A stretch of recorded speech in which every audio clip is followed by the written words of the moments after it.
Good morning friend. आज हम Quranic wisdom में बात करेंगे।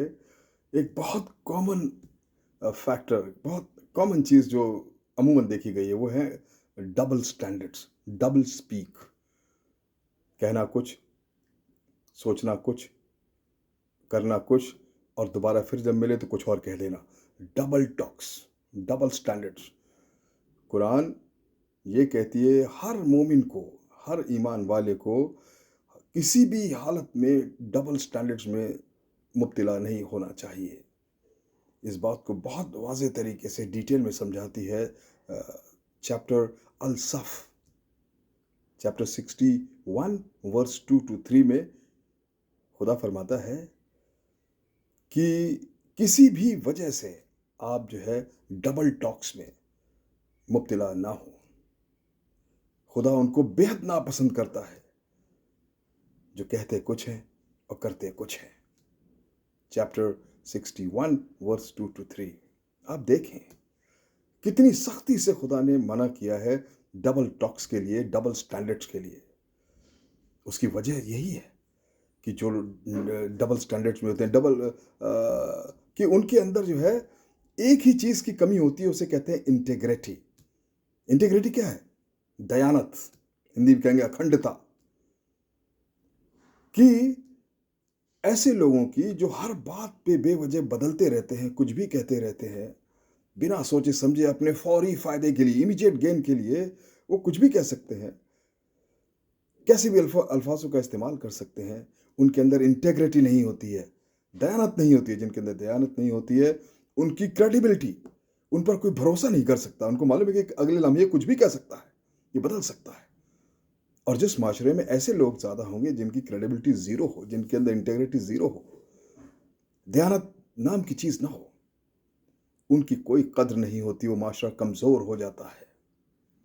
इस बात को समझना चाहिए कि ऐसे लोगों की कुरान समझाती है कि जिन लोगों के अंदर जो डबल स्टैंडर्ड्स में इन्वॉल्व होते हैं, वो जो है अपनी ऐसी ज़िंदगी गुजारते हैं जैसे इंटरेस्ट बेस्ड लाइफ, मतलब बेस्ड ज़िंदगी, मतलब की बुनियाद पे ज़िंदगी गुजारते कि मतलब मेरा हल होना चाहिए, बाकी उससे किसी चीज़ से कोई लेना नहीं। बल्कि कुरान हिदायत ये देती है कि अय मोमिन, तुम इंटरेस्ट बेस्ड लाइफ नहीं, प्रिंसिपल बेस्ड लाइफ गुजारो, उसूलों की बुनियाद पर अपनी ज़िंदगी गुजारो, ताकि आपकी यहाँ पर दुनिया में, माशरे में आपकी क्रेडिबिलिटी हो, आपकी लोग बात पे लोग यकीन करें और लोग जाने कि ये शख्स जो कहता है वो करता है। आप सादिक हों, आप अमीन हों। इंटेग्रिटी ये है, एक लफ्ज़ में।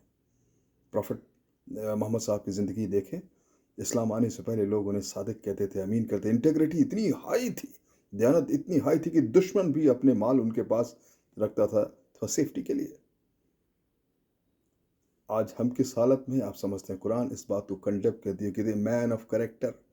कुरान कहती है जिस आदमी के अंदर ज़मीर है, करेक्टर है, वो मैन ऑफ प्रिंसिपल्स होता है। उसके पास वो उसूलों का इंसान होता है, मैन ऑफ इंटीग्रिटी होता है, दयानत का इंसान होता है। और इन शॉर्ट कुरान कहती ऐसे लोग यकीन वाले लोग होते हैं, ट्रस्ट वर्दी होते हैं। जो जो जिन लोगों में ये नहीं होता है, उनकी ज़िंदगी कोई डायरेक्शन नहीं होता, कोई सिमत नहीं होती। वो डायरेक्शन लेस इधर उधर घूमते रहते हैं और अपनी ज़िंदगी तबाह कर लेते हैं अपने छोटे छोटे फौरी इमीडिएट गेन्स, फौरी फ़ायदे के लिए। खुदा फरमाता है कि अल्लाह ताला ने आपको एक ज़ुबान दी है, तो उसको जो भी आपने कहा उस पर कायम रहिए। एक किस्म की बात कीजिए, उसको कई किस्म की बातें करने के लिए एक ज़ुबान नहीं दी गई, एक जहन दिया गया है। तो मेक अपने जहन को मजबूत करें, अपनी शख्सियत में निखार करें और अपने सोच समझ कर लिए फैसलों पर जो आपने कहा उस पर बने रहें और बदले ना। एक ज़ुबान दी है, उसका मतलब सिर्फ इतना ही था कि आप डबल टॉक से बचें, आप डबल स्टैंडर्ड से बचें और किसी भी हालत में डबल थिंकिंग से भी बचें, क्योंकि दुनिया में सच ही है, ये दुनिया सच्चाई की है यहाँ। और आपको एक्सेप्ट करना पड़ेगा कि लाइफ बेस्ड ऑन ट्रूथ, जो ज़िंदगी सच्चाई की बुनियाद पर चलती है वही सबसे बेहतर होती है। अगर आपके अंदर दयानत नहीं, और आप अपने नज़रों में बहुत अपने आप को ऑनेस्ट, ईमानदार और ट्रस्टवर्दी समझते हो, मगर दुनिया आपको वैसे नहीं समझे। आप फूल बन सकते हैं, फ्लावर हो सकते हैं, मगर आपके फूलों में खुशबू नहीं हो सकती। आप प्लास्टिक के फूल होंगे, रियल नहीं। अगर आपको रियल खुशबूदार फूल बनना है, तो डबल स्टैंडर्ड्स को छोड़ना होगा। Thank you very much.